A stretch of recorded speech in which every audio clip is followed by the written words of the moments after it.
अस्सलाम वालेकुम, मैं हूं अतहर काज़मी। खैबर पख्तूनख्वा में गवर्नर राज लगाने की बातें, क्या ये सिर्फ बातें हैं या वाकई हुकूमत संजीदा है? गुज़िश्ता रोज एक वजीर ने तो कहा कि संजीदगी से सोचा जा रहा है। आज के इस प्रोग्राम में इस हवाले से भी गुफ्तगू करेंगे। बिलावल साहब ने 18वीं तरमीम और NFC का जिक्र करके कुछ तहफ़्फ़ुज़ात का इजहार किया है। क्या वो कोई नई तरमीम आने वाली है? क्यों बिलावल साहब इस हवाले से फिक्रमंद हैं? और उसके साथ साथ कल क्या सोहेल अफरीदी साहब की मुलाकात हो जाएगी? मुल्क का सियासी पारा नीचे जाएगा? यह भी एक इंपॉर्टेंट टॉपिक है। गुज़िश्ता चंद हफ्तों से हम देख रहे हैं जब भी मुलाकात होती है या नहीं होती तो मसला बनता है और सियासी डिस्कशन भी चलती है। इस पर भी गुफ्तगू करेंगे। कुछ दीगर स्टोरीज हैं, कोशिश करेंगे कि अपने मेहमानों से उन पर भी रोशनी डलवाएं। आज इन सारे मामलों पर गुफ्तगू करने के लिए हमें ज्वाइन कर रहे हैं सीनियर सहाफ़ी मजहर अब्बास साहब, मुनीब फारूक साहब और शहजाद इकबाल साहब। आप तीनों शख्सियात का बहुत बहुत शुक्रिया।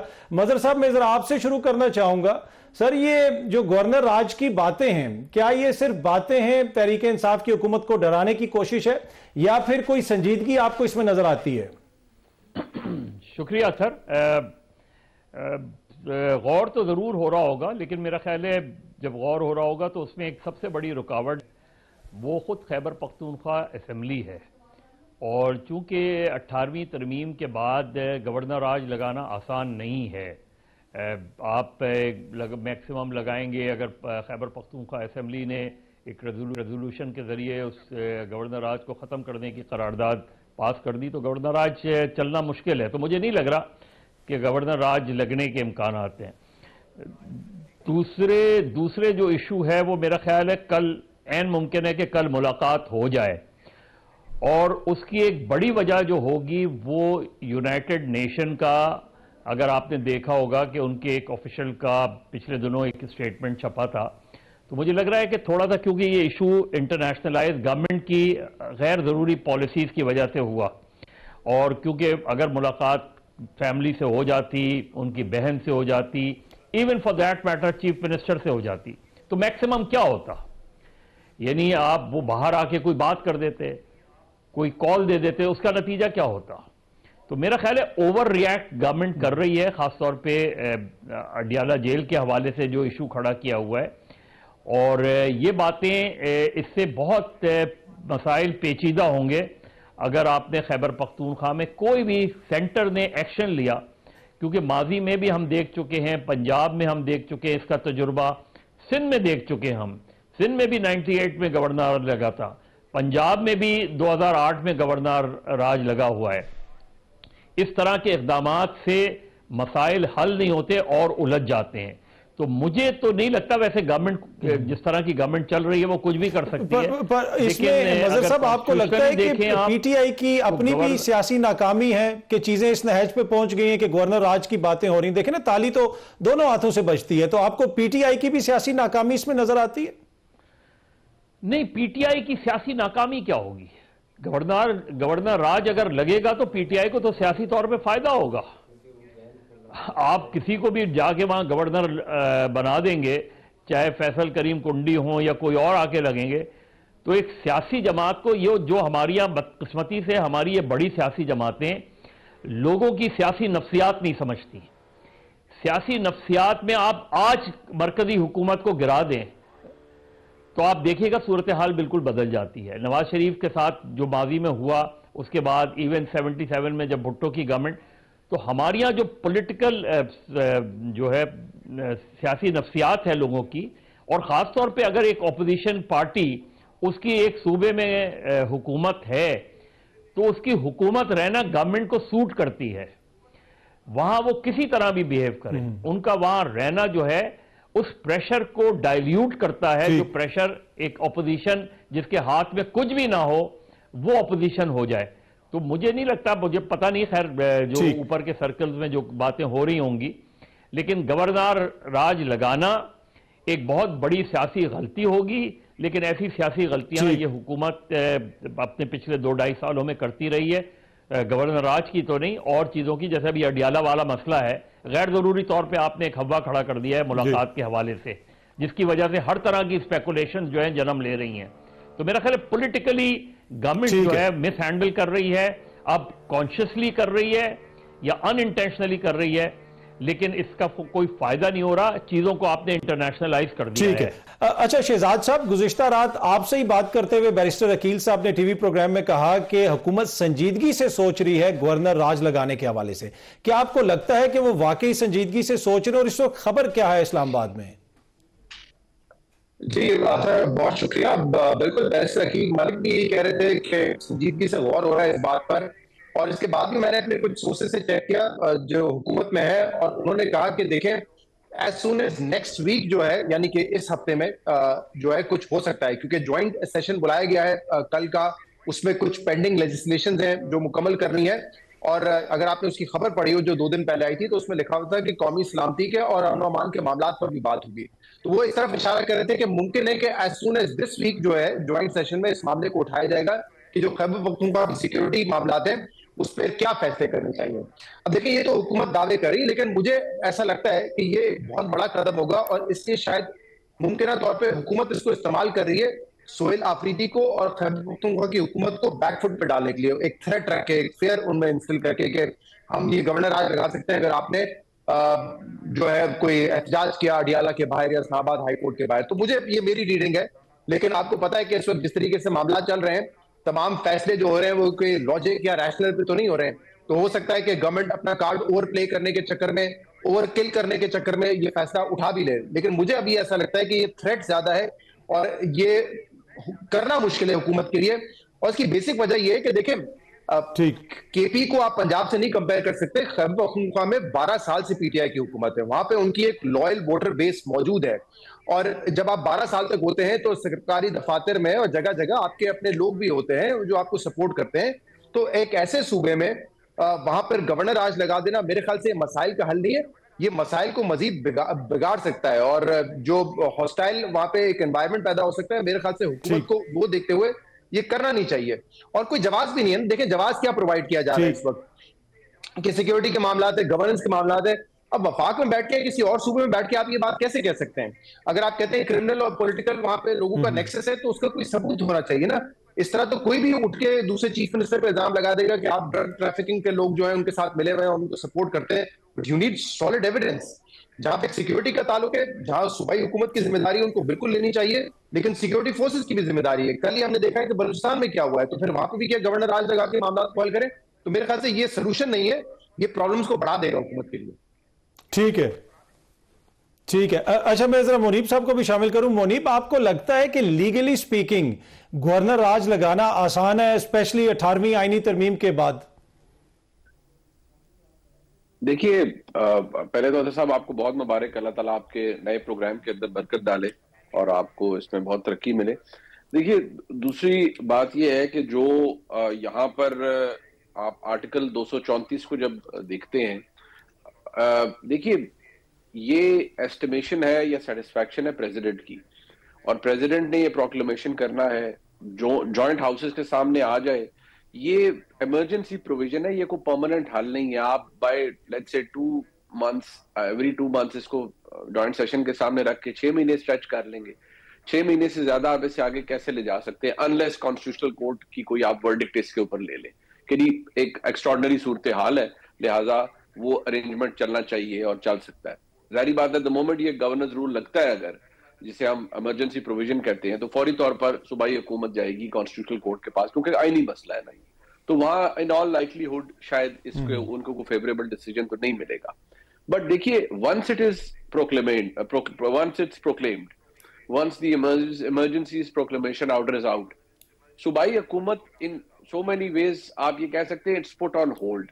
सूबाई असेंबली जो है आपकी, वो भी आप जो मर्जी रेजोल्यूशंस पास करते रहे, it will not have any impact, because जो एस्टिमेशन होती है सदर की, वो यहाँ पर टू एन एक्सटेंट उनके पास कानूनी तौर पर एक डिस्टिंक्टिव राइट है, और प्लस हमारे मुल्क में तो president acts on the advice of the prime minister, उनके पास ये सब कुछ होगा। वो फिर इसको जारी बात है लाएंगे जो जॉइंट हाउसेस वाली बात, जैसे अब शहजाद साहब कर रहे थे। मुझे लगता है कि या तो एक स्केयर है, अव्वल तो अगर कुंडी साहब से ये बिडिंग करवानी है तो फिर तो ठीक है, बट अगर इसको हैमर करना है बाकायदा तौर पर, मैं समझता हूं इस गवर्नर्स रूल को, तो फिर शायद कुंडी साहब की जगह कोई गैर सियासी किस्म की साबका अस्करी शख्सियत को भी ठीक है। अच्छा मुनीब, मुझे जरा ब्रीफली बताइएगा, फिर मैंने ब्रेक लेनी है। क्या 27वीं आईनी तरमीम के बाद अगर गवर्नर राज लगता है, क्या उसे पेशावर हाई कोर्ट में चैलेंज किया जा सकता है या फिर आपको फेडरल कॉन्स्टिट्यूशनल कोर्ट में जाना पड़ेगा? नहीं, मेरा नहीं ख्याल उससे पेशावर हाई कोर्ट में चैलेंज किया जा सकेगा। वो आपको वफाकी आईनी अदालत के अंदर ही आना पड़ेगा, क्योंकि अगर आप यहाँ इस आर्टिकल 234 की वर्डिंग्स भी देखें ना, बहुत सारी चीजें तो वैसे ही सस्पेंड हो जाती हैं आपकी once the emergency provision is invoked. वो अलग बात है कि सूबाई हुकूमत, देखिए शक्ल किसी ने बोर्ड तो नहीं लटकाया हुआ होता ना कि आप हमारे पास नहीं आ सकते। वो जा सकते हैं। कई दफा जज साहिबान ओवर रीच भी करते हैं, वो कहते हैं नहीं ये मामला हमारे सूबे का है, हम इसको एंटरटेन यहाँ पर करेंगे और हम इसको कलअदम करार देते हैं, या ये गवर्नर रूल वेल प्लेस्ड नहीं है। But technically after having read the 27th amendment और जो आर्टिकल 234 हमारे सामने मौजूद है इस वक्त, जो अगर सूबाई हुकूमत अगर ये लगता है और अगर वो चैलेंज करते हैं तो उनको इस्लामाबाद में वफाकी आईनी अदालत में आना पड़ेगा। ठीक है, ठीक है। एक छोटी सी ब्रेक यहां पे लेते हैं, ब्रेक से वापस आएंगे तो गुफ्तगू के सिलसिले को आगे बढ़ाएंगे।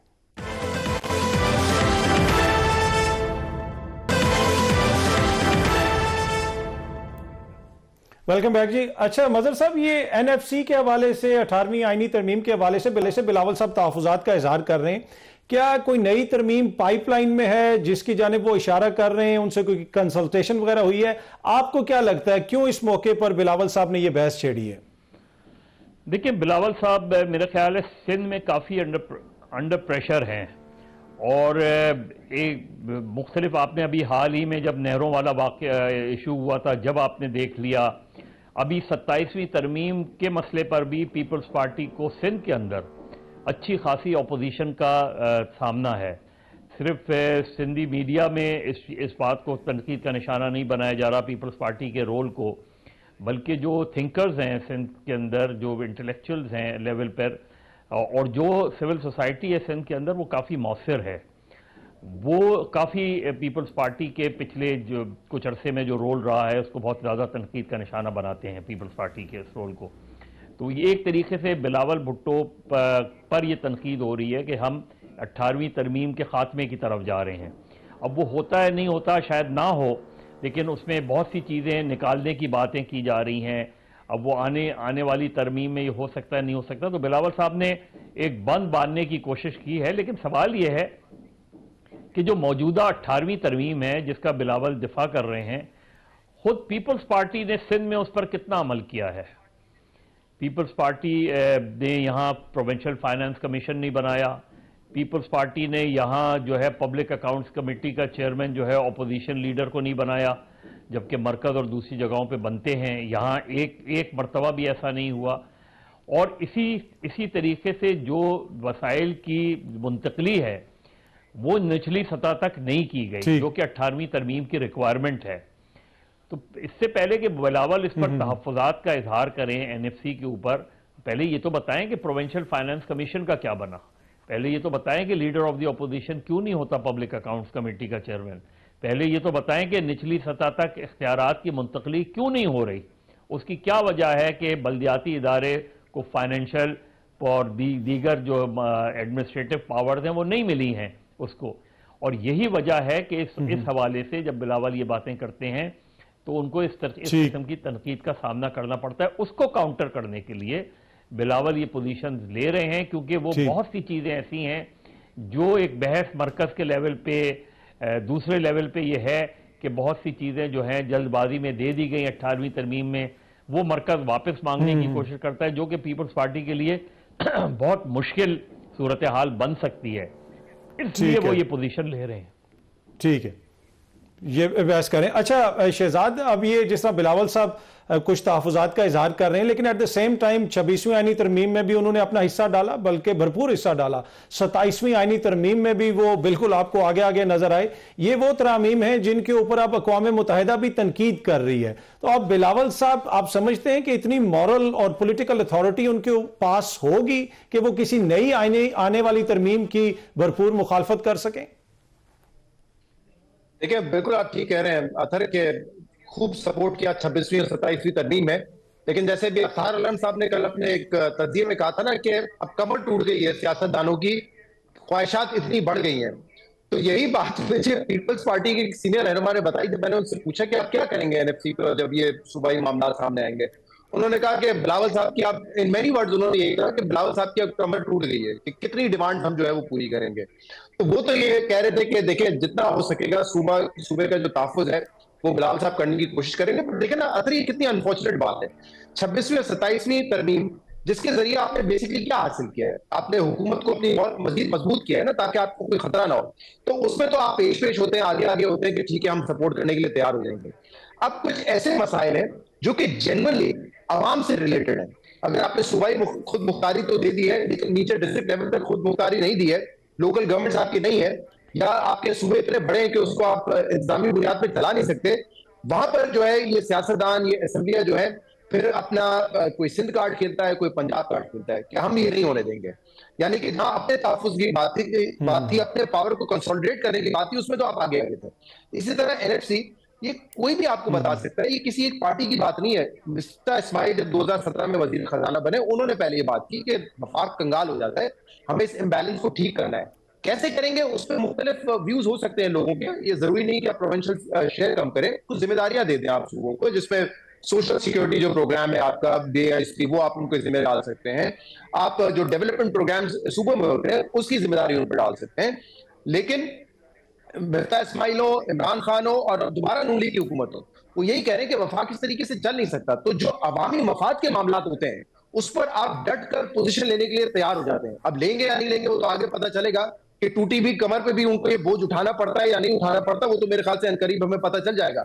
लेकिन जो अपने मफादात के मामला होते हैं कि हम 5 साल ना हिल सके, हम इतने मजबूत हो जाए कि अदलिया को एग्जीक्यूटिव के कंट्रोल में लेकर आ जाए, उसके लिए चाहे आपको आईनी बेंच बनाना पड़े, आईनी अदालत बनाना पड़े, वहां आप आगे आगे होते हैं। तो ये मेरे ख्याल से बड़ा अनफॉर्चुनेट है। कुछ चीजें मुल्क की जरूरत है बट फोर्सफुली उनको नहीं करना चाहिए। ये ऐसे मामला है जिनको बैठ के और सबको सर जोड़ के अपने सूबे के मफाद के साथ साथ वफाक के इंटरेस्ट को देखते हुए आगे बढ़ना चाहिए। एक कलेक्टिव एफर्ट होनी चाहिए, कंसेंसस से होना चाहिए मामला। ठीक है। अच्छा मुनीब, ये जो अभी शहजाद बात कर रहे थे, बात तो बिल्कुल मुनासिब है। अब ये जो NFC वाला मामला है, जैसे पैसे बांटे जाते हैं, पैसा जाके पेशावर में, कोयटा में, कराची में, लाहौर में स्टक हो जाता है, नीचे तक पैसा जाता नहीं है। 18वीं तरमीम का तो क्रेडिट लिया जाता है, लेकिन नीचे हमने कितना पैसा भेजा, नीचे हमने सियासत को कितना मजबूत किया, जमहूरियत को कितना मजबूत किया। तो अगर कोई ऐसी तरमीम आती है जिसमें इन सारे मसाइल को डील किया जाता है, तो क्या आप समझते हैं कि उसके ऊपर एक कोई कॉन्सेंसस हो सकता है सारी सियासी जमातों का? देखिए, जो एक्चुअल स्पिरिट है डेमोक्रेसी का वो तो है ना कि it's not about casting votes, it's about building institutions. तो इंस्टीट्यूशन, लोकल गवर्नमेंट का भी तो एक इंस्टीट्यूशन ही है ना। क्या वो आज तक इफेक्टिवली उस तरह से बन पाए? हमारे मुल्क में डिक्टेटरों ने जरूर बनाए हैं, क्योंकि उनको नीचे हॉकी खेलने के लिए चाहिए होता है कि भाई इनको दे दें ताकि हम कह सकें हम बड़े जमहूरियत के अलमबरदार हैं, और ऊपर से हम अपना काम चलाई रखें, जो हमारे मुल्क में हुआ। और इसकी तारीख भी मौजूद है। I think of all, I mean हम सब में से मदर साहब को इसके ऊपर बहुत अच्छा इसकी तारीख बता सकते हैं। लेकिन मैं सिर्फ इतनी बात कहूंगा, देखिए एक्चुअली तो शायद ये कोई भी नहीं चाहता कि इफेक्टिव लोकल गवर्नमेंट हो, क्योंकि फिर जो आपकी पावर्स है वो डेलीगेट कर दी जाती हैं, फाइनेंशियल रिसोर्सेज नीचे तक चले जाते हैं, और बहुत कुछ जो है वो सूबाई हुकूमतों के हाथ में नहीं रहता। अब इशू ये है कि ये जो बात जिसकी बात अभी जैसे शहजाद साहब भी कर रहे थे कि ये कहा जा रहा है कि कमर टूट गई है।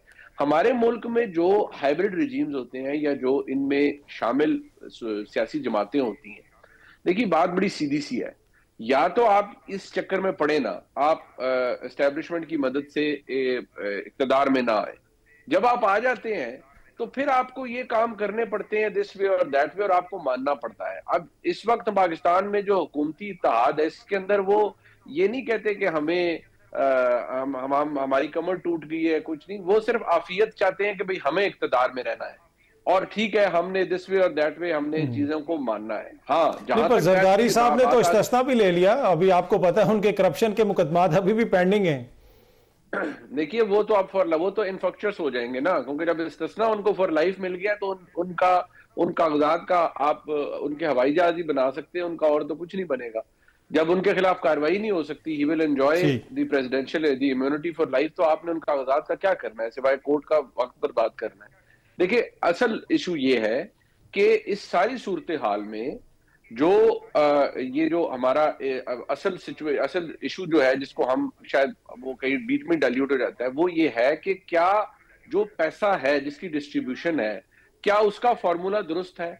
जवाब है नफी में आता है कि नहीं, उसका फॉर्मूला दुरुस्त नहीं है। ये हम जितनी मर्जी केस स्टडीज कर लें, हम जितने मर्जी उसके ऊपर फायरी बयानात दे दें, इशू ये है कि आपका वफाक कंगला है, आपके सूबे अमीर है, लेकिन सूबों के पास जाकर भी क्या वो एक्चुअली दुरुस्त पैसा हर जगह जहां लगना चाहिए वहां लगता है? उस पर भी सवालिया निशान है।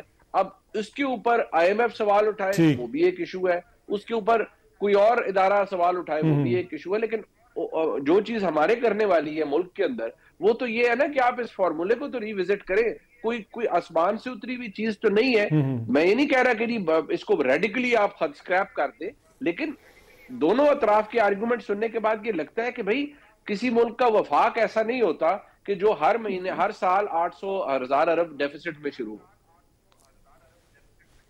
बिल्कुल, ये एक इंपॉर्टेंट इशू और यकीनन मेरे ख्याल में जो हुक्मरान इत्तेहादी हैं उसके ऊपर सोच विचार करनी चाहिए। वज़ीर आज़म साहब भी आज पाकिस्तान वापस आ रहे हैं, 4 रोज़ा निजी दौरे के बाद लंदन में वो थे। वैसे रवां साल तकरीबन कोई 40-45 दिन वो मुल्क से बाहर रहे, तो मेरे ख्याल में आएंगे वापस तो यकीनन इन इंपॉर्टेंट जितने भी मामलात हैं उन पर गुफ्तगू होगी। एक छोटी सी ब्रेक लेते हैं, ब्रेक से वापस आएंगे तो गुफ्तगू के सिलसिले को आगे बढ़ाएंगे।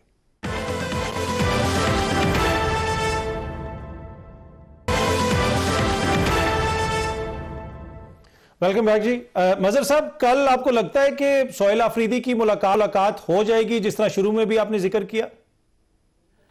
मेरा ख्याल है कोई बिल्कुल मेरे पास कोई ऐसी कंफर्म वो तो नहीं है, लेकिन जिस तरह का प्रेशर अब इन्होंने जिस तरह की मिस हैंडलिंग गवर्नमेंट ने की है, यानी आपने एक गैर ज़रूरी इशू को इंटरनेशनलाइज कर दिया, तो उसके अगर तनाजुर में देखूं तो और आज कुछ इस तरह की हिंट भी मिली है, मेरे ख्याल में शायद हो जाए कल या परसों, मैं कह नहीं सकता, लेकिन गालिबन सोहेल आफरीदी साहब की शायद ना हो, उनकी बहन की मुलाकात करवा दी जाए।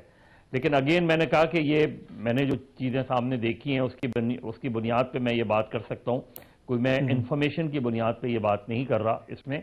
लेकिन इस इशू को ठीक, तो आपको वैसे मजहर साहब ये जाता हुआ किस तरफ लग रहा है? आपको लग रहा है कि आफरीदी साहब फिर आखिर में एहतजाज की कॉल देंगे या मामला पहले सेटल हो जाएगा? आपको चीजें किस तरफ जाती हुई नजर आ रही हैं?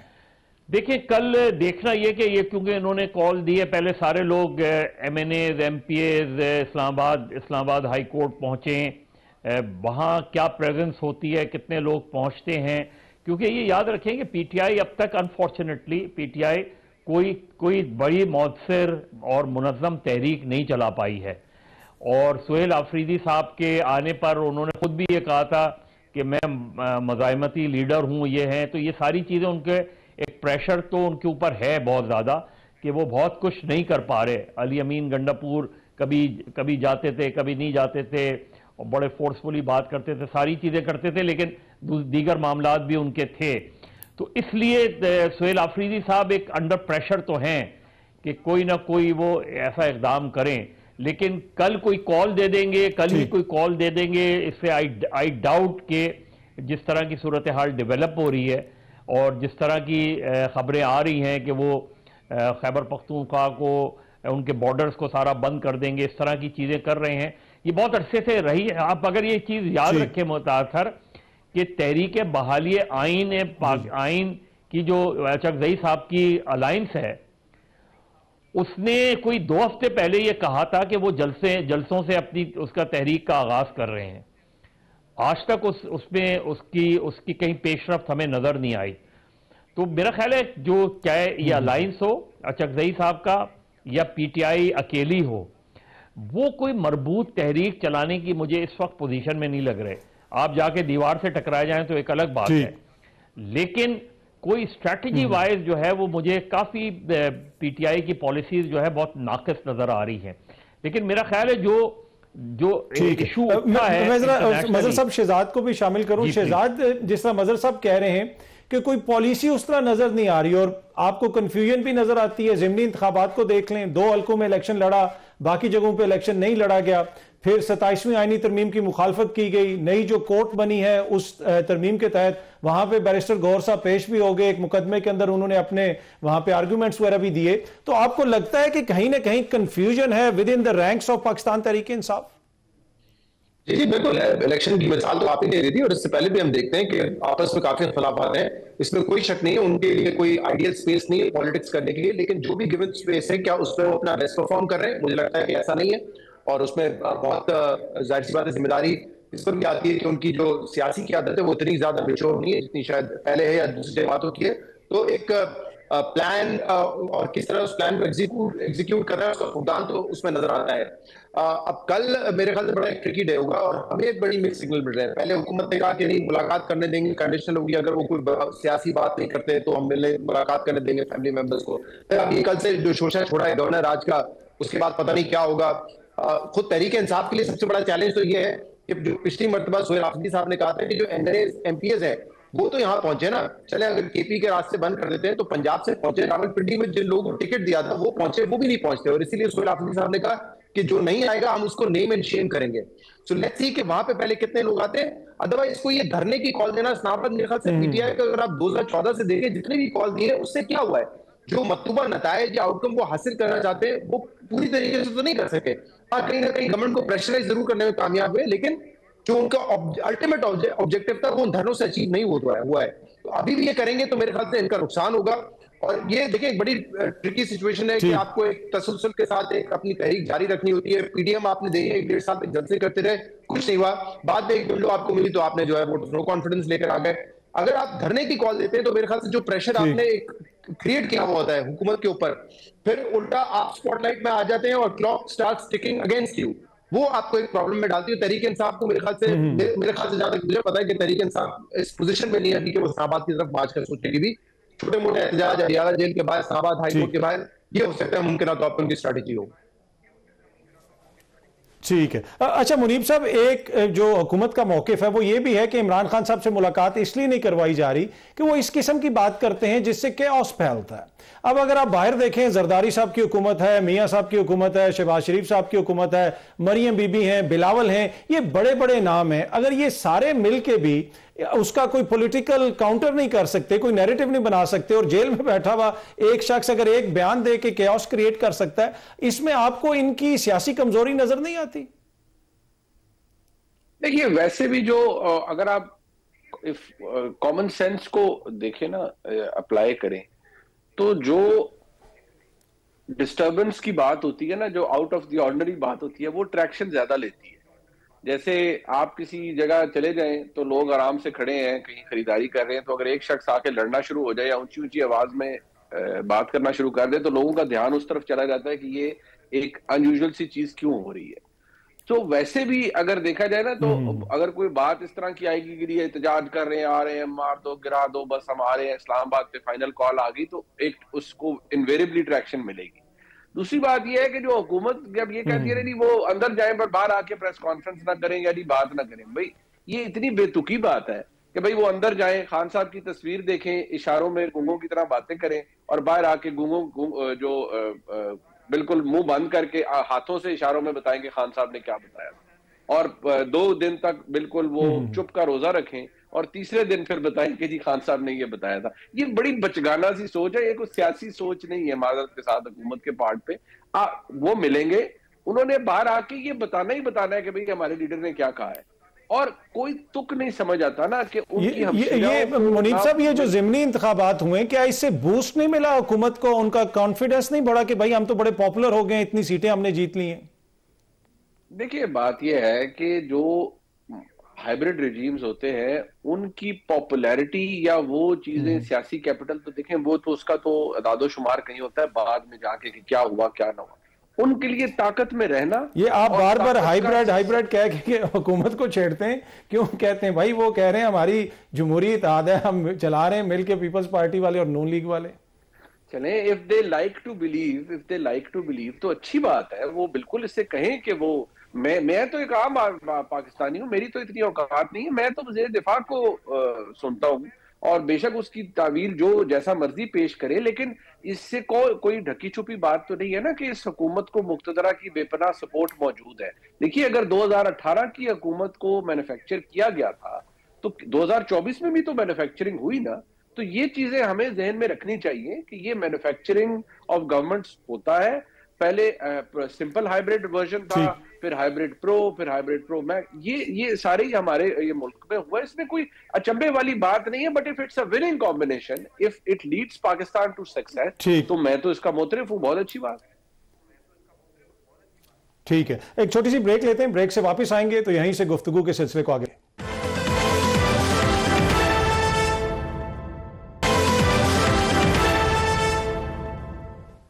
वेलकम बैक जी। अच्छा मजहर साहब, कल जो पार्लियामेंट का मुश्तरका इजलास बुलाया गया, क्या उसमें कोई आप एक्सपेक्ट कर रहे हैं, कोई बड़ी चीज सामने आ सकती है? मेरा ख्याल है क्योंकि मुश्तरका इजलास बुलाने का फैसला जो किया गया है उसके ज़ाहिर कोई ऐसी तरमीम वगैरह तो नहीं आ रही, तो मैं कह नहीं सकता। लेकिन ये जो इस वक्त दहशतगर्दी की सूरत हाल है, ये इंतहाई संजीदा सूरत हाल है और काफ़ी वॉलेटाइल है। और इसका ताल्लुक सिर्फ खैबर पख्तूनख्वा से नहीं है, इसका ताल्लुक जो है सिर्फ अफगानिस्तान से नहीं है, क्योंकि सिर्फ केपी का मसला नहीं है, बलूचिस्तान का मसला भी बहुत संजीदा होता जा रहा है। तो ऐन मुमकिन है कि इसके हवाले से कोई बड़ा फैसला हो सकता है। लेकिन जिन लोगों से बात हुई है, ऐसा कोई एजेंडा उस तरीके से एजेंडे में कोई बात तो नज़र नहीं आई उसमें।